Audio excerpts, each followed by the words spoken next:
So, hello, this is the Green Corn Rebellion show. I'm Gregory Harden II, and today I'm here with my friend Andy Fugate. He is a state representative for District 94, and he is also the minority floor leader in the Oklahoma State House of Representatives. How are you doing today? I'm doing well. I will tell you that Leader Munson, the leader of the House Democrats, has suggested that all of us who are in leadership roles begin referring to ourselves not as minority party members or leaders, but I am the leader of the Democratic caucus, the floor leader for the Democratic caucus in the Oklahoma House. And so I'll just throw that in there as kind of a, you know, Yeah, it's more accurate in that way and less, what is it? If people don't know politics as well, they'll understand better what your position is versus if they weren't as into politics. Because a lot of times people don't know who's in the minority, who's in the majority, what does this mean? Well, and I think Yeah.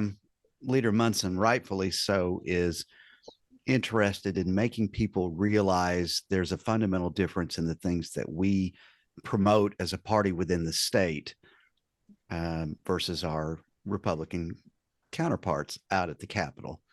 I gave a seconding nomination for Melissa Provenzano, who we nominated to be the pro tem for the House, which is the number 2 spot in the House. And the gist of my nominating speech was this: the speaker has cast a vision for the coming session that he refers to as WET, W-E-T. That's workforce development, economic development, and tax reform.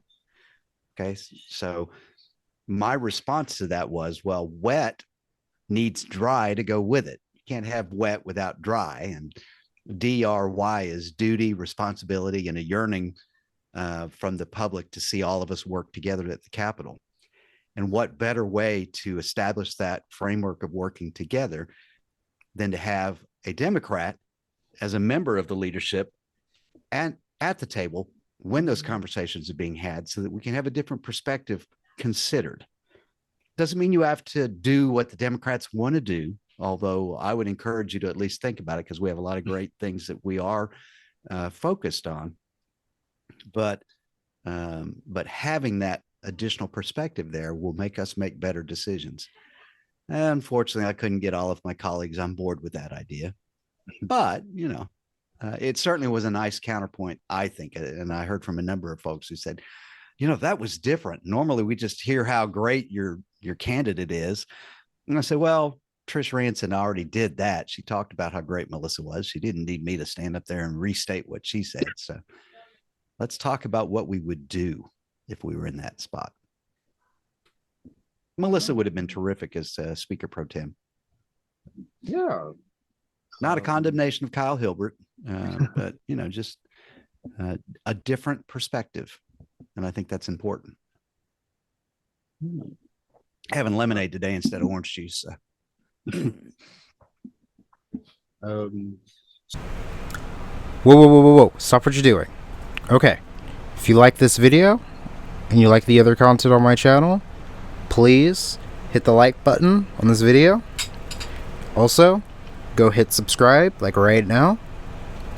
And also, when you hit subscribe, click the bell so you can get notifications whenever I put out a new video. So, thanks. All right, enjoy the rest of the video. So what are some, let's see. Yeah, so what are some new things that you've already noticed that might be coming up that are different from previous sessions this year, like in terms of like committees or in terms of like bills or leadership, the vibes that they're giving out? So let's start with kind of the easiest of the differences. We have new freshmen. One of the things that I had to come to terms with after my first legislature, so the first 2 years I served, was that The legislature is a little bit like a poker hand. You know, you get to at some point you throw in 2 cards and you get 2 new ones, right? And so now you got to take a look, and do I have a full house, or is this a busted flush, or what do I have, you know? And so we've gone through, for me now, 2 different times bringing in new freshmen.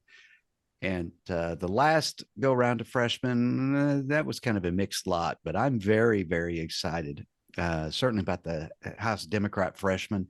We have 6 that are just absolutely terrific. And so 3 down in Norman. I guess 2 down in Norman, Jared Deck, Annie Menz, and then the third, you know, Jacob Rosecrans is by no means a freshman, but I lump him in there because he likes to be counted in that group, you know. And then we've got Ellen Hefner and Amanda Swope and Suzanne Schreiber and Arturo Alonso. And all of them are just absolutely going to be rock stars. Listening to them as they're already gaining their voice out at the Capitol, watching as they are digging into issues, good leadership in the group, and a willingness to do the work, and a lot of humility, which is nice to see, because sometimes the sad reality for elected folks is that they're so ego driven. It's one of the reasons why people run for office, you know. They want to be the top dog. These are not folks who ran for office to be top dog of anything. And listening to them articulate their vision has been very, very good. So that's, you know, a huge change.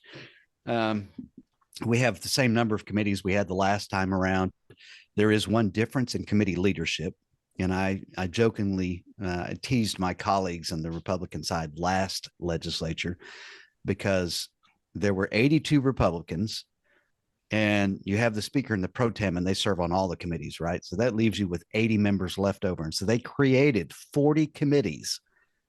So every single member could either be a chair or a vice chair of a committee. It was like a participation trophy, you know? And so this year they lost 1 seat.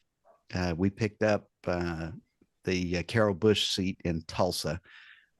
Woohoo, first time in 20 plus years that the Democrats have grown in the House. And that meant that they had a choice to make. They could reduce the number of committees and wind up with a Republican or 2 that might not be a committee chair or a vice chair. And oh, the horror of that, you know. Gosh, somebody doesn't get a participation trophy. Or they could have somebody be the vice chair of multiple committees. Well, that wouldn't be right either. So we wound up with a Democrat who's the vice chair of committee, which I'm excited to see. That's Representative AJ Pittman, who is going to be the vice chair of tourism. So, and I think that, you know, I'm excited about that. That's a fundamental change as well. It remains to be seen whether or not there is a new spirit of working together at the Capitol amongst the majority party.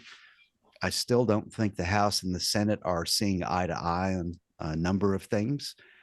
We have, you know, vouchers that are going to be in play and what happens there, and taxes and the amount of money. We've got a little over $4 billion available to be spent above and beyond what we would normally bring in taxes. And so, you know, the governor has one plan for that, and the Senate has another plan for that. The Speaker and the House have a third plan for that. So, you know, that'd be kind of interesting to see whether or not they're actually going to try to work together, or if they'll continue to all just kind of call their own shots. My expectation is that they'll find some common ground on some things, but there's just still going to be a lot of, no, I'm not going to do that because our way, our line of thinking is better. You guys need to jump on board with us. And I keep hearing the governor crowing about how under his leadership, you know, we've saved all of this money as a state. I mean, and I keep thinking about last May when we had the governor out there griping and complaining that he wasn't even included in any of the budget conversations and didn't get the budget until the evening before it was heard on the floor of the House, and how mad he was about that. Thinking, You didn't have anything to do with the $4 billion savings that the state of Oklahoma has. So, what other changes? I'm in a new office. So I spent 4 years in the vault, and I kind of miss being in there already. The vault is the first office on the south side as you come in on the 5th floor. And it's called the vault because it used to be a vault. So the walls there are like an inch and a half or a foot and a half of concrete. I tease people, it's the safest room in the entire building if there's ever a tornado to come through. The only problem is you can't get 101 members in there. The fire marshal, I think, limits it to about 2 or 3 because it's a pretty tiny office. So I have a larger office, and it's on the north side, and it's got a window view out, which is kind of nice. But, I'm just happy to be there. That's cool. So what bills are you proposing this session? So I have several election related bills, including one proposal to go to a vote of the people that would eliminate any party listings on the ballot. And, that one, I think, while we could have taken action on it as a body, I thought it more appropriate that the people make the decision. I had a constituent who asked if I would carry that bill, and I said, sure. And so I am. I have one that addresses a problem we have with absentee ballots. Today, if you or I cast an absentee ballot and say, I forget to sign my ballot, there's nothing I can do about it. Even though I'm a legally registered voter and I've done everything in good faith, I forgot to do something and I can't go down to the election board and sign it, even though they know all it needs is a signature. And so I'm effectively disenfranchised. And in 2020, we had just in Tulsa alone, nearly 5,000 voters who wound up in that situation. Wow. In some cases, they forgot to put the second envelope inside. So they just stuck all their stuff in a single envelope, or they forgot to get it notarized, or they forgot to sign it, those kinds of things. So they're received on time, everything else, but they're rejected. And they can see on the voter portal that they're rejected, but there's nothing they can do about it. And so I ran a bill 2 years ago that would allow them to cast a provisional ballot, which doesn't get counted unless the election board confirms there was a mistake with their absentee ballot. And so there's not, a chance of, double counting or anything else. I'm running that one again. The Secretary of the Election Board, Paul Xerax, says he will help me work members on that to try to build support for it. The idea is actually his to address the situation. I just happened to identify the situation, and I had one way to handle it. And he said, yeah, here's a simpler way. Would you be interested in this? And I said, I'm always about simple. So, then I've got some tax related bills that I am offering. One of which deals with the corporate income tax. I fully expect to see a bill that on the other side that will eliminate the corporate income tax, because it's the consumers who pay for corporate income taxes, right? And businesses shouldn't be paying for that, or consumers shouldn't be paying for that. Well, the reality is it's not an income tax, it's a profit tax. What you and I pay are income taxes, right? I mean, let me give you some examples. Do you get to deduct dining off of your income taxes? No. If only. Do you get to deduct your utilities off of that? No. If you rent or own a house, do you get to deduct your house payment? You do get to deduct interest payments, but not your house payment itself. Yeah. No, or your rent. You can completely amortize and depreciate any of the property that you have, for instance, and there's all of these things that are taken off of what would you and I would consider income that businesses don't. cost of goods sold, the amount of wages and salaries that you pay as a business, right? All of those things are taken out before they look at the final number and say, okay, here's the number we're going to tax. Well, that final number is profit, right? If the company has no profit for the year, they're not going to get taxed a dime. So what we're talking about taxing is not the consumer's contribution. It's what the owner's going to take home. And do I want to take away all the money the owner's going to take home? No. I mean, I want capitalism to work, and that means owners need to make money. But we also have to realize that businesses consume state services, whether it's the county DA that's prosecuting the guy who's shoplifting, or the jail that is going to, hold that person who is shoplifting, or it is the roads and bridges that they use, or something like the Department of Commerce, which is actively promoting Oklahoma businesses. All of those things, businesses get the value from, and they ought to be paying for that out of their own profits. Otherwise, we're just subsidizing their profits. We're helping to make you more profitable, and we're not getting anything in return for it. You guys should pay for those pieces. Career Tech, we have this big move afoot to try to make sure that we've got Career Tech aligned so that businesses can, hire these people. And that's good for the students. You obviously want them to have a job coming out, but you know what? Those businesses, instead of depending on Career Tech, they could set up their own training. It's what we used to do. And then the people wouldn't be paying for it. The businesses would be paying for it. Yeah. So why is it we taxpayers, you and I, in our personal income taxes, should be subsidizing businesses so they can make higher profits? I don't know if that one will go anywhere, but I want to draw a very clear point that business taxes should cover business services, because they absolutely receive all kinds of services from the state. I'm still working on my pitch on that. I need a 30-second elevator pitch, and what I gave you was the 15-minute go to sleep version. So I've got a similar bill on the personal income tax side of things that I'm expecting them to give another 1/4 point income tax cut this year, this coming session. For those who didn't notice, we got one this year. Did you notice and write a much, much smaller check for your taxes? No. Are you taking home more in your checks every week? No. Do you know why?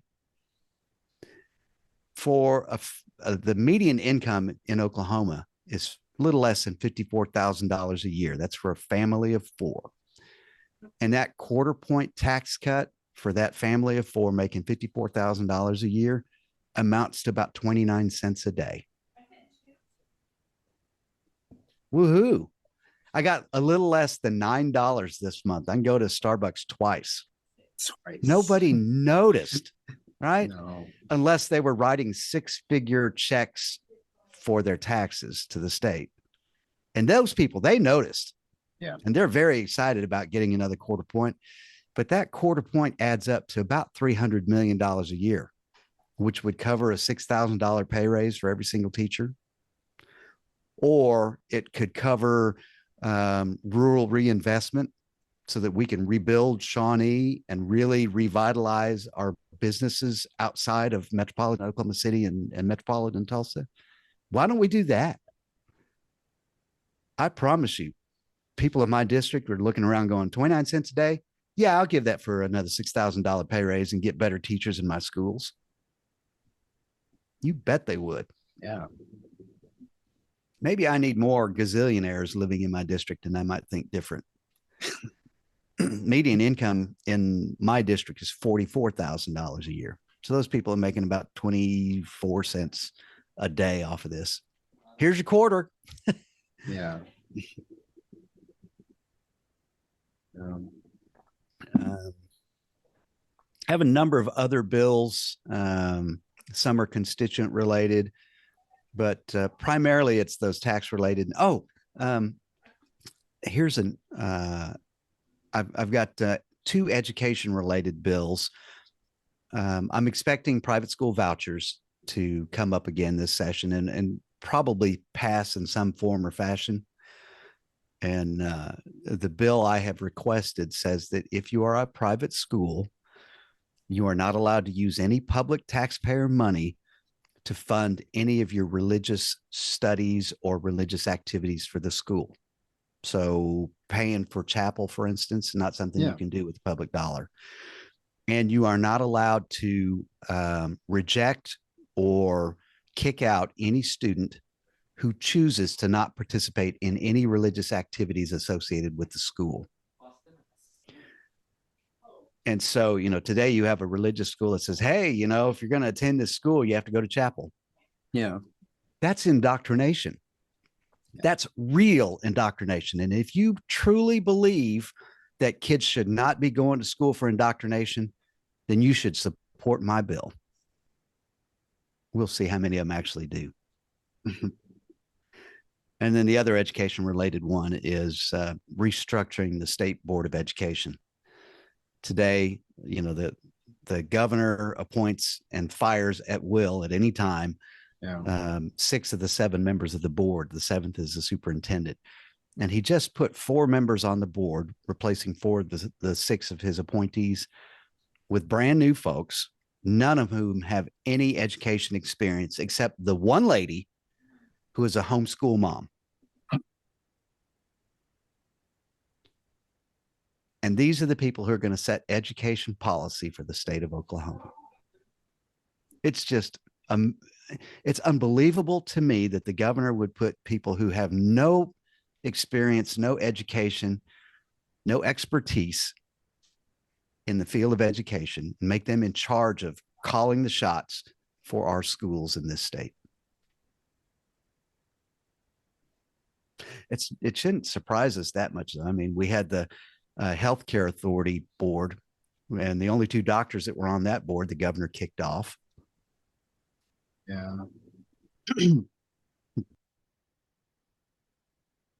I guess he's not a believer in expertise in things. Yeah. And then, ironically enough, I don't know. I assume, okay, so currently on the board, there's no educators or people who have a background in public education, right? As in terms of like the appointees. In terms of the appointees, that's correct. So therefore, the only person on the board who actually does have any experience in public education is the state superintendent. Correct. Yes. And okay. And people need to understand that it's not who was also originally an appointee of Stitz to be Secretary of Education. Correct. Who is now elected and also going to be filling the position of Secretary of Education with an extra salary. Yes. So, yes. And double dipping on the people. Yeah. Yeah. It's imagine that. It's terrible. Yeah. And the reason why he's able to appoint these people at will is because of the 2019 bill? 2011. 2011. Okay. So it's because of that. What's the 2011 bill? So Janet Barisi was elected in 2010, November 2010. Yes. And she came into office at the same time Mary Fallin did. Right. And so she was faced with a board that was made up primarily of people who had been appointed by Brad Henry. Yeah.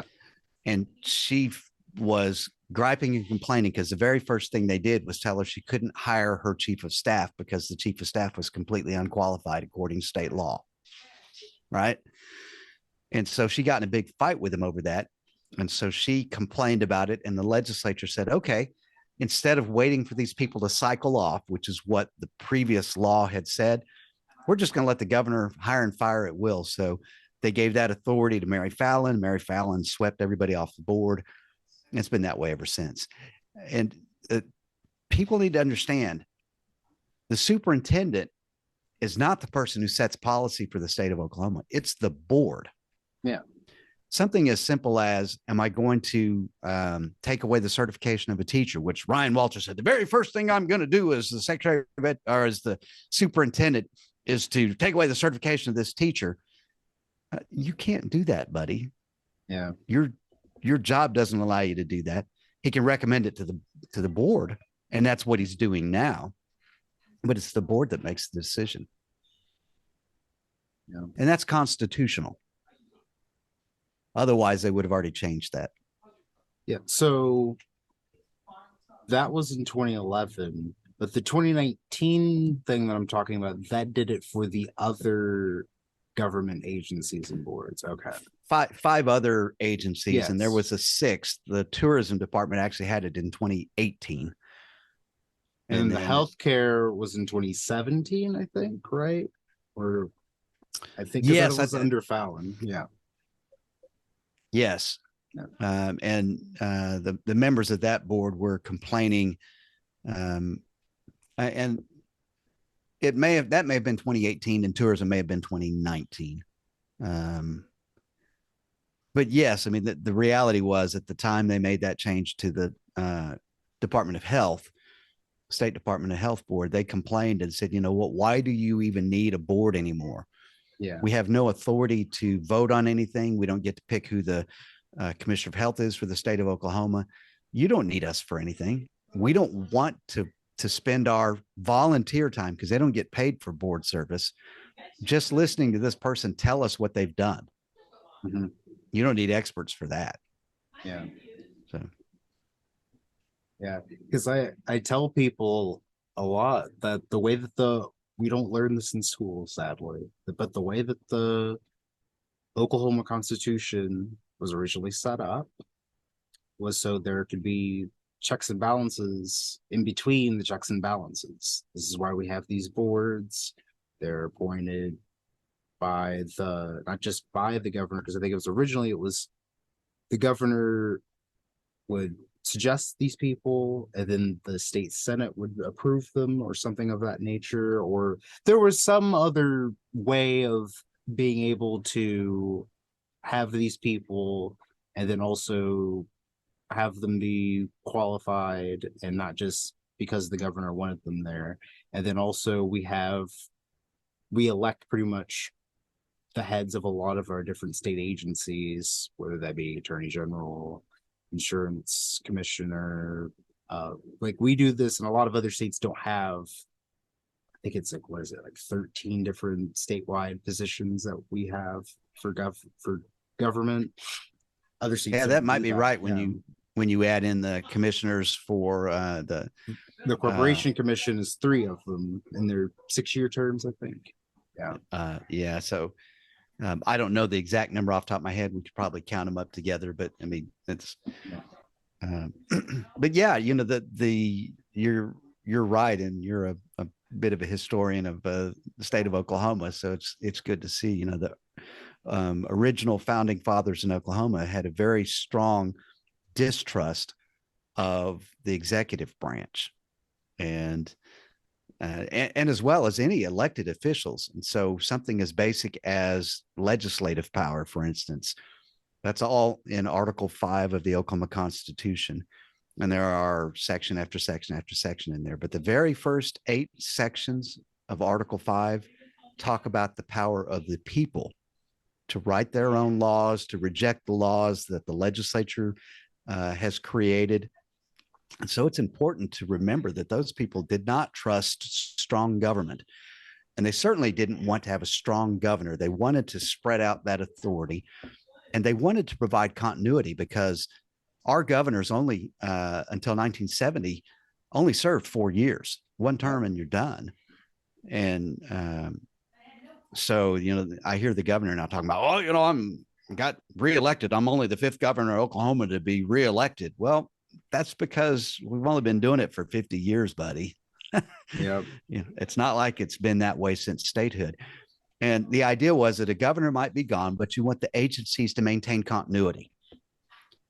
And so you'd have an agency director that would be there 15, 20 years, helping to guide that agency and keep the same vision, and make sure that they were complying with federal law, because so many of them have so much federal kind of work that they wind up doing. And this whole notion now that we're going to take some of the largest agencies in the state and Just swap out the leadership anytime the governor decides, wakes up and doesn't like what somebody has done. And now they're going to have to, before the agency been doing this, now they're going to do this. What it leads to is people within the agency saying, we're just going to kind of keep our heads down and we're going to do our own thing and wait until this guy is gone and the next one will be here. And that's not healthy.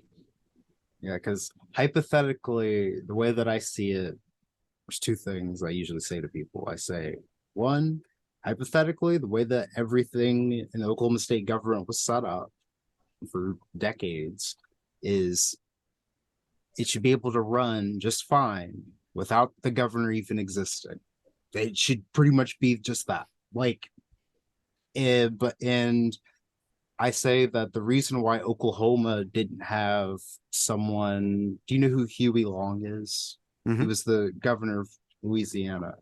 The reason why we didn't have someone like that is because of how our Oklahoma Constitution is set up. Otherwise, we could have easily had our own Huey Long in multiple governors probably, and because of the way that it's set up to have less corruption, more checks and balances within itself.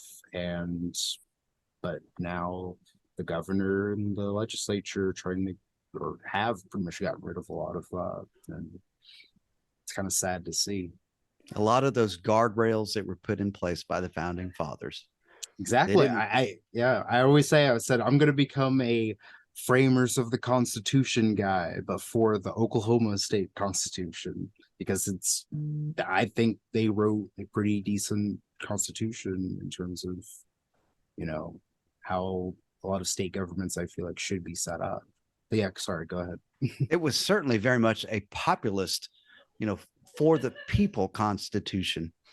And I listened to those folks today who were talking about convention of states, and we have to, have a constitutional convention. And I look around the room and think, I wouldn't trust you guys to rewrite the state constitution. Why in the world would I trust any of you guys to do the national constitution?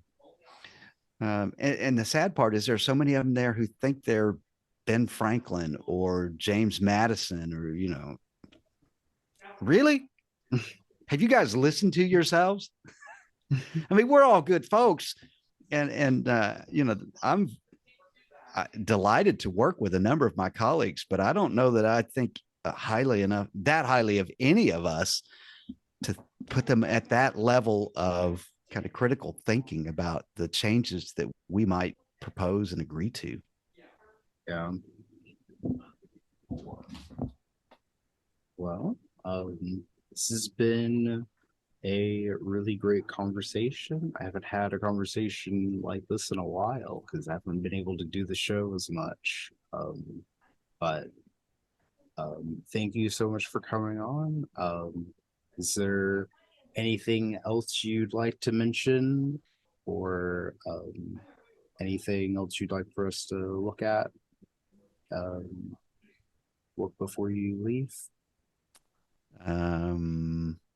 I'll give a pitch out to the Shawnee area for a program that I was involved with from the time I graduated high school until the time I was elected. So from 1985 all the way through 2018. And that's Oklahoma Close-Up, okcloseup.com. It's a high school government studies program. We take about 100 kids from across the state of Oklahoma. They spend 3.5 days at the Capitol getting a chance to learn from and interact with the movers and shakers at the Capitol, from folks like the governor, elected officials like legislators, the justices of the Supreme Court, the judges of the Court of Criminal Appeals, members of the Fourth Estate, from the news media, etc. They do their own student mock legislature, and they have a segment where they get to shadow elected officials and learn from them as they go about the course of the, whatever it is they're doing, whether they're going to committees or they're going to a press conference or whatever the like. Oklahoma Close-Up. And we haven't had Shawnee students at Close Up probably in 15 years, maybe longer than that. And it would be good to see Shawnee High School and some of the other surrounding schools in that area. McLeod does. McLeod comes. Okay. Well, that's something, because I've never heard of this. This is the first time I've heard of this. But McLeod goes. Okay. That's interesting.